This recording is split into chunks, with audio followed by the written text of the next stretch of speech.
Assalamualaikum warahmatullahi wabarakatuh. Kami dari kelompok 1 akan menampilkan sebuah drama berjudul Ronggeng Dukuh Paru. Selamat menyaksikan. Halo guys, nama aku Aura Candika Putri, nomor absen 2 dari kelas 11 AKL 2. Peran aku di sini sebagai Serintil. Halo guys, perkenalkan nama saya Berliana Fitria Wijaya, nomor absen 9. Di sini saya memerankan sebagai Warta. Halo, perkenalkan nama saya Catro Ramadhani. Saya absen 13, saya berperan sebagai kakek. Guys, perkenalkan nama saya Delviner Wianggara, nomor absen 19. Kali ini saya berperan sebagai Rasus. Halo guys, aku Desta Anggreni Rivianisha, nomor absen 20, berperan sebagai narator. Halo guys, perkenalkan nama saya Devi Putri Amelia, nomor absen 24. Di sini saya berperan sebagai Nyai Kartarija. Halo guys, saya Yudi Kedandra, absen 32. Saya berperan sebagai Darsun. Halo, aku Fanda Oktara Ramadan, absen 33. Saya berperan sebagai Bajus. Dukuh Paru adalah sebuah desa yang terletak di pedesaan terpencil. Di desa yang keadaannya kering kerontang tersebut, terdapat masyarakat yang mempercayai bahwa mereka adalah keturunan dari Ki Secamenggala, seorang Bromo Corah yang dianggap sebagai nenek moyang mereka. Di desa tersebut, hiduplah seorang gadis cantik bernama Serintil. Serintil adalah anak dari pembuat tempe bongkrek yang sudah yatim piatu saat ia kecil sejak kejadian bencana tempe bongkrek. Sejak saat itu, ia diasuh oleh kakek dan neneknya. Saat masih anak-anak, ia berteman dengan Rasus, Darsun, dan Warta. Pertemanan mereka sangat akrab, hingga suatu ketika pada saat Serintil menari tayub, teman-temannya mengiringi tarian tersebut. Meskipun tarian itu diiringi oleh mulut mereka, akan tetapi Serintil menari seperti ronggeng.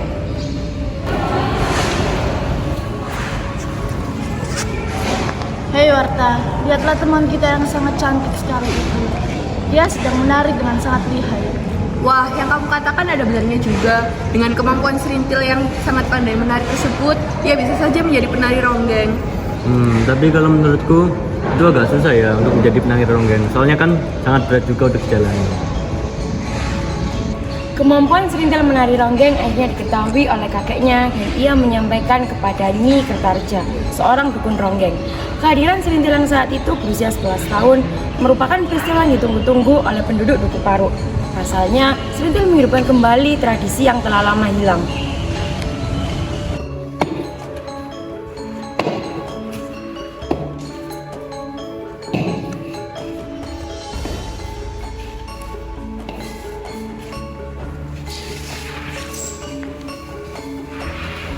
Ya mempunyai Niki hidupku setelah suki sampai tinggal ronggeng. Untuk lihat aku sendiri, hidupku bakal nari. Nek kamu suara calonmu. Sepertinya aku sudah tidak dibutuhkan lagi di sini. Kan begitu Nyai, hidupku iki sudah suki nang ronggeng. Tariannya belum sembuh seperti pantungan dan butuh dilatih lagi. Soal itu urusan gampang. Dukuh Paru akan segera memikir ronggeng baru lagi. Kabar Serintil kerasukan Indang Ronggeng sudah tersebar di seluruh pedukuhan itu. Masyarakat berkumpul untuk menyaksikan tarian ronggeng Serintil. Tak luput juga Nyai Kertarja, dan ia berpendapat bahwa Serintil memang pantas menjadi seorang ronggeng berikutnya. Jadilah ia diasuh oleh Kertarja. Akan tetapi, menjadi seorang ronggeng sejati harus memiliki beberapa tahapan, mulai dari mandi kembang di kuburan Ki Secamenggala, menari beberapa ronde tiap malam, bahkan ritual kelambu, yang artinya Serintil harus menyerahkan kehormatannya kepada seorang lelaki yang dianggap memenuhi syarat. Akan tetapi, Srit, aku mau ngomong sesuatu sama kamu. Ngomong apa sih? Sebentar lagi acara buka kelambu akan dimulai. Apa kamu tetap mau menjadi ronggeng?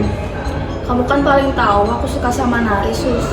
Aku juga mau balas kebaikan Eyang Secamenggala yang sudah menjaga Dukuh Paru dan seisinya. Semua orang juga bakal senang sih kalau ada ronggeng lagi.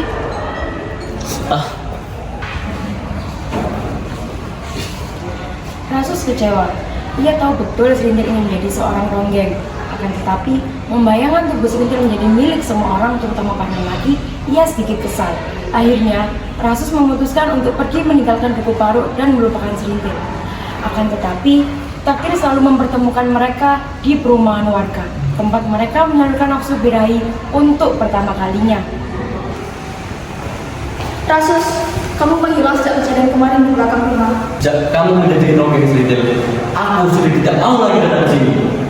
Semua orang harus membayar tinggi jika menginginkanku, tapi tidak denganmu. Apa yang hatiku inginkan hanya untuk pemberi, itu yang aku mengenal saat mengenal cinta. Cinta, apa yang seorang ronggeng ketahui tentang cinta, Serintil?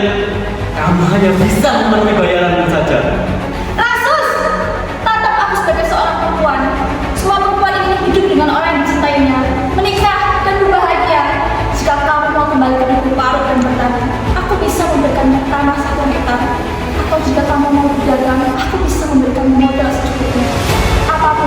Apapun selama hati ini masih ingin. Serintil, sekarang keadaannya sudah berbeda. Aku seorang tentara dan kamu seorang ronggeng. Jika kamu ingin hidup bersamaku, maka berhentilah untuk meronggeng, Serintil.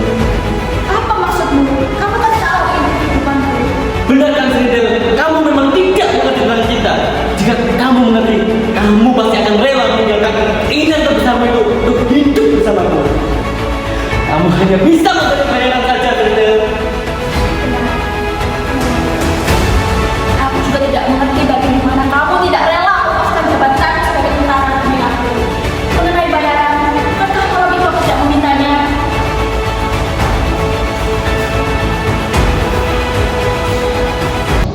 Rasus menatap kepergian Serintil dengan sendu. Detik itu juga pemuda itu memutuskan untuk pergi meninggalkan Duku Paruk, meskipun tanpa berpamitan. Hingga suatu ketika, Duku Paruk diguncang oleh malapetaka. Duku Paruk dihantam oleh panas dan isinya dunia politik. Duku Paruk dituduh menjadi anggota Partai Komunis setelah terlibat dengan oknum partai tersebut. Dengan segala kemudahan yang dimiliki oleh Duku Paruk, Serintil dengan beberapa masyarakat lainnya ditahan. Serintil menjadi orang yang ditahan paling lama. Setelah ia dibebaskan, kehidupan Serintil mulai berubah. Pandangan orang terhadapnya pun berubah. Ia dipandang sebagai seorang bekas tahanan. Hingga suatu ketika, ia bertemu dengan Bajus, seorang lelaki yang dekat dengannya.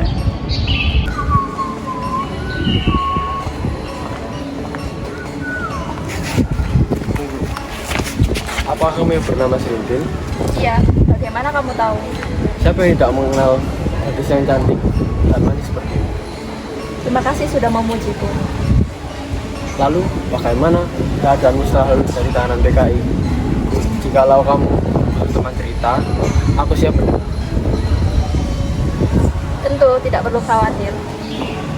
Seiring dengan berjalannya waktu serta dengan ketulusan yang dimiliki oleh Bajus, perlahan Serintil mulai berubah. Kehidupan Serintil pun mulai membaik. Hingga suatu ketika, muncullah kabar bahwa Rasus akan kembali ke Duku Paruk. Mendengar hal itu, Serintil sempat goyah. Pasalnya, ia masih memiliki rasa terhadap Rasus, tetapi ia tidak bisa berbuat apapun karena ia sudah dekat dengan Bajus. Suatu hari, Serintil diajak Bajus untuk mengikuti acara tertentu. Ternyata selama ini, Bajus memiliki niat buruk terhadap Serintil.